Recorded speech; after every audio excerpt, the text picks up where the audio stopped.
Welcome back to a new video.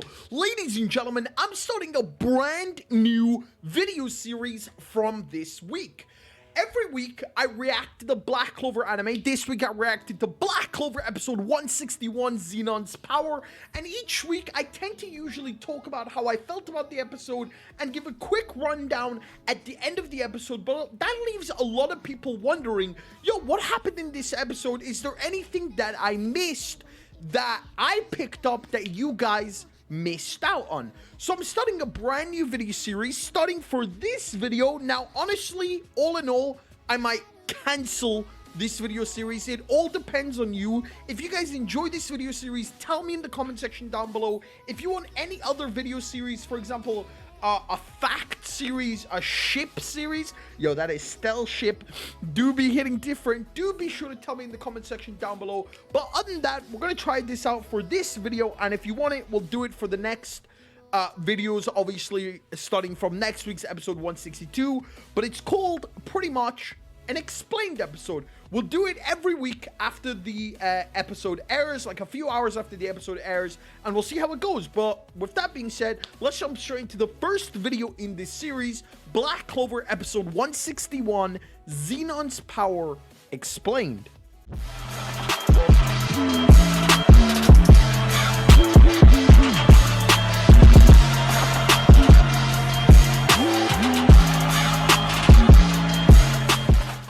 Jumping straight into it, Black Clover returns with episode 161, Xenon's Power. The episode actually starts 3 minutes 56 seconds in, and it actually starts in the Black Clover anime canon filler arc. Now, for those of you that skipped the filler arc, this is brand new to you. None of you have seen this. But for those of you that didn't skip the filler arc, and honestly, you shouldn't have, this was honestly a really cool callback. Once again, the anime is canonizing the anime canon filler arc. Remember, those were canon. A lot of those scenes were supervised by Tabata, so definitely you should be able to watch episodes 130 all the way up to 150. 151 onwards is manga canon, so you definitely need to be aware of that one. But starting off with the anime canon stuff, it goes through where Yuno's episode of the Golden Dawn, where they invite him out for drinks. Honestly, it was really heart-wrenching.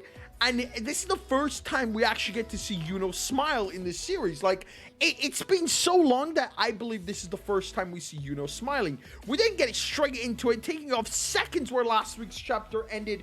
And yo, the Golden Dawn have been absolutely obliterated. We get this shot of the Golden Dawn just being murdered on the sideline. And then we get this shot, which I should show you now. Yo, did anyone notice this guy? Dude looks like he busted the fattest nut and is obviously pretending to be dead. Like, that dude does not look dead. He literally looks like he's pretending to be dead on the wall. I mean, I don't know why, but when I was trying to rewatch the episode, and when I did rewatch the episode, I was like, yo, that dude does not look dead. I don't know. It's just his entire facial expression just looks so funny. The way he's just laid back and his mouth open. But anyway, the Golden Dawn have been absolutely obliterated. Yuno instantly, obviously, in his spirit assimilation, fires a spirit dive, which honestly looked pretty clean. I mean, it could have looked better. That's pretty much my whole argument for this whole episode. It looked good, it looked great, but it could have looked better, you know? I mean, it looked good, it looked great, it looked satisfying, but I mean, you know, I mean, it could have looked better. We could have used more Sakuga. Gedros goes in. We then see Yuno actually blocking with this wind shield, which we've actually never seen before. I don't remember seeing this in the manga. I don't think it's in the manga. But that's pretty interesting that Yuno's using wind as like a shield to block Gedros. Gedros starts saying some stuff, and then we get some actual Sakuga for the start of the episode. It's about 8 minutes in. Yuno summons the Spirit of Zephyr, using it as a two-hander, wielding it two-handed.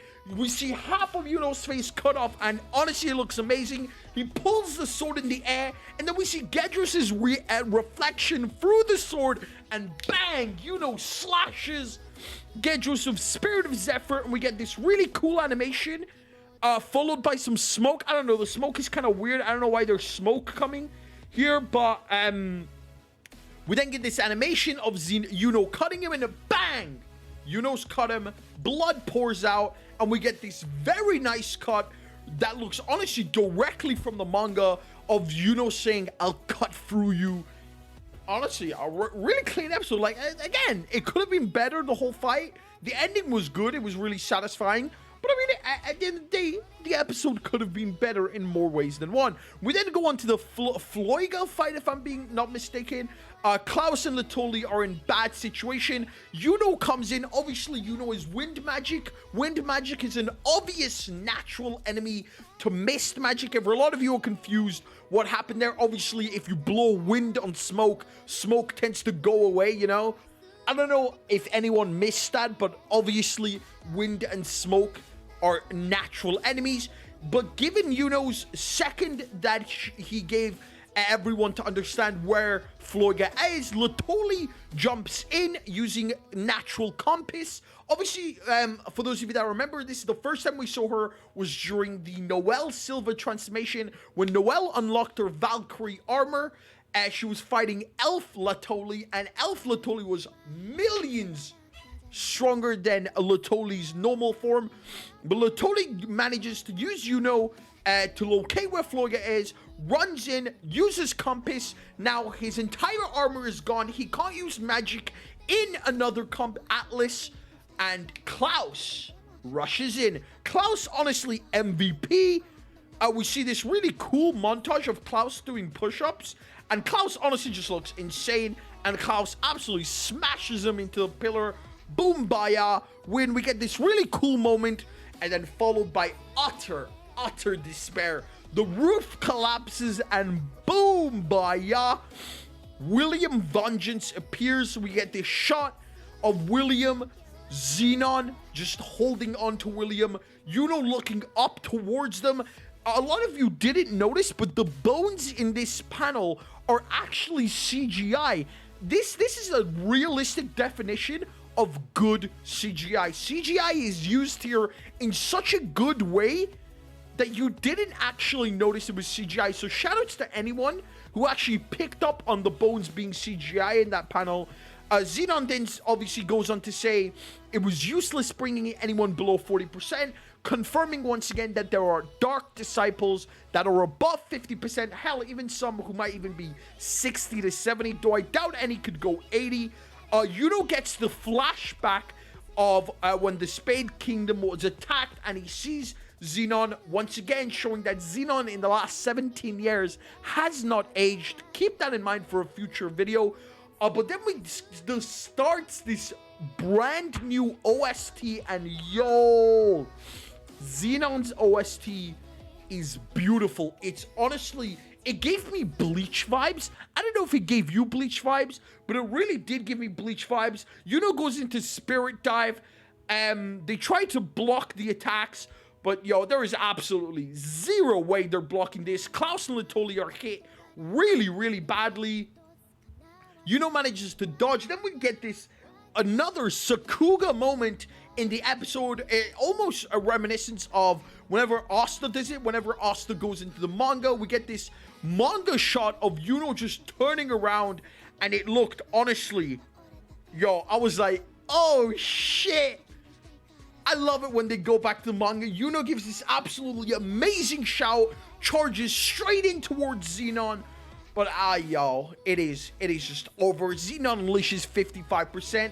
We see Xenon's devil for the first time in the anime, and it's honestly really, really clean because Xenon's devil in the anime is actually dark blue. I would have expected them to keep it red, but I guess Megikula is purple. I'm guessing they're gonna give the next devil red. I'm not gonna spoil the name on the next devil, but Xenon's devil is blue. It looks really, really clean. It honestly looks pretty awesome. Xenon claims all for the benefit of the Spade Kingdom. It's not that you are weak. I'm simply built different. Now, a lot of people had an issue with this panel because in the mangas, you could tell Xenon is smiling in a very, very creepy way. And it looks, honestly, Very, very creepy. And you can see that smile in this episode. But I guess a lot of people just wanted, like, maybe a close-up shot of Xenon with that creepy smile. All in all, the smile is there. You can tell he looks evil as hell. You can tell he looks sadistic. Cut to black, and Yuno gets stabbed. And you can actually hear him get stabbed, which was honestly something I wasn't expecting. Ralph rushes into the scene. Again, we drop another brand new original soundtrack OST. Belle just crying on Yuno's body. Belle is starting to disintegrate, but you guys have to note here, Yuno's grimoire is intact, which means Yuno's life is currently not in danger. Like, Belle is disappearing, sure, but Yuno's life in general is not that much in danger. While Belle is crying, suddenly William Vengeance's magic that he had left behind activates. Those who were on the verge of death are brought back, but sadly, those who had already died will not return back to life. Klaus is saved, Latoli is saved, Yuno is saved. Sadly, unfortunately, Shireen and Hammond didn't make it. Hammond has been a major character. A lot of people wanted more death. I understand that. But Hammond has been a major character in 4 arcs in Black Clover. He was in the tournament arc. He was in the Kingdom Invasion arc. He was in the Spade Kingdom arc until his death. And he was in the Elf arc with Klaus when Yuno and Asta first transformed together. That was honestly one of the coolest moments. Yuno just looking around, the fact that the Golden Dawn have just been obliterated and like pretty much half of his squad is dead. Claims that he could have prevented this if he was only stronger. Gives out the biggest scream, which honestly Yuno's voice actor absolutely killed it this episode. Klaus, Yuno, and Alakadro's voice actors really killed it this episode. And Black Clover episode 161 ends right there. Guys, that has been Black Clover episode 161. What did you think of Black Clover episode 161? Did you enjoy it? Did you prefer reading it in the manga? Did you think it gave justice to the manga, even though a few of the panels were a little bit wonky? I'll give you that. But if you liked this episode, don't forget to leave a like, comment, subscribe. Tell me if you want me to continue this video series. I'll see what happens in the next video. Other than that, I'll see you in the next video. Peace!